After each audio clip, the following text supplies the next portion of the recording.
anything that happens in the so-called Middle East, which is considered to be an artificial construct, possibly with the white supremacists having the most say-so in even constructing something called the Middle East. That's a construct. That's something made up. That's a term that was made up that applies almost arbitrarily to a particular area of the world where there are a substantial number of non-white people classified as non-white. And there are other people there, people who are classified as white also. But it's an area of the world, apparently, that the white supremacists at some time or another had a lot of influence in establishing, and they gave it a label called the Middle East. And the label kind of shifts every now and then. I mean, to take in certain geographical areas, according to what the maps that I've looked at, it constantly shifts. Depends on what the action is. And only the people who practice the system of white supremacy know why this is. But it's one thing that you can almost guarantee, that it's a volatile area, and it's designed to be volatile. I mean, that was done on purpose. It's designed to be a perpetual attention getter. In other words, so that whatever is going on in the rest of the world, I mean, at certain points, the white supremacists will hit a couple of buttons and say, okay, stop whatever you're doing. We got a problem in the Middle East. And they are always the ones who are making the problem, because they had the problem planned, whatever it is. Sometimes it's in a matter of weeks. Sometimes it's a long-range part of the long-range plot that may have gone back. They will use some elements that may have been hatched as, 40, maybe 50, maybe 100 years ago. Whenever they start calling that area of the world the Middle East, that would be the genesis of it. Whenever that was, I don't know the pinpoint when that area of the world started being called the Middle East. But when the white supremacists got a hold of it, it became a part of the white supremacist agenda. And it's designed mostly to keep turmoil going and keep everybody's attention focused on the turmoil, and also as a little experiment for doing things to non-white people in a very sophisticated manner, trying out new techniques of doing things with them and or against them, manipulating this, manipulating that.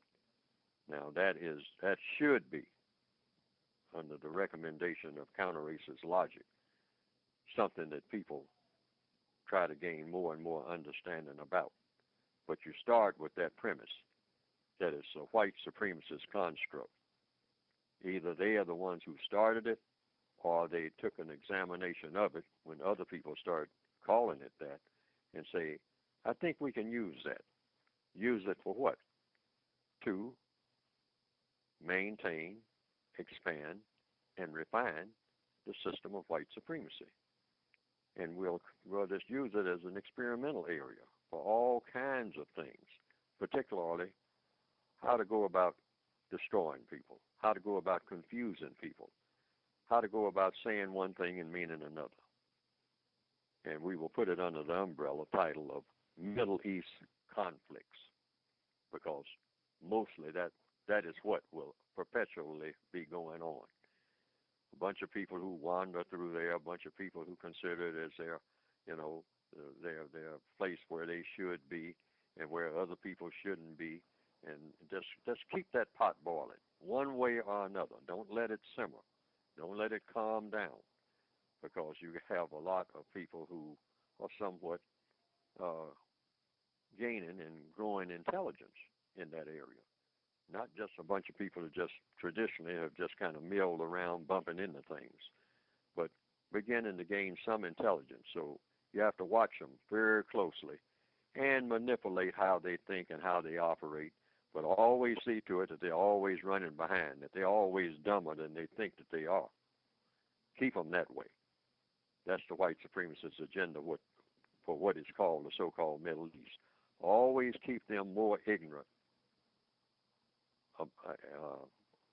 as compared to what they think that they are. When they think that they are really getting smart, then you feed that. You tell them that they're getting smart.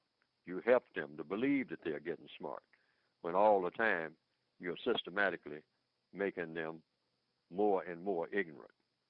And every now and then you prove their ignorance by doing things that astonishes them, that leave their mouths hanging open when they thought that they were making some so-called quote-unquote progress.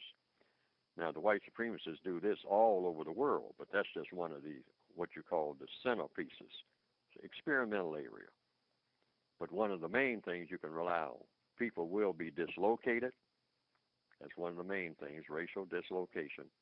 And the thing that they do everywhere where they operate, the modern day white supremacists, keep confusion going. Come up with all kinds of different scenarios for mass confusion. Keep people on the move and keep them confused. Don't let them get settled down where they have time to really do some serious in-depth thinking, long-range thinking. Keep them thinking short-range. Steer their so-called traditions in a direction that's going in nowhere, and use their own traditions against them. Find out how to steer that. Study them at all times.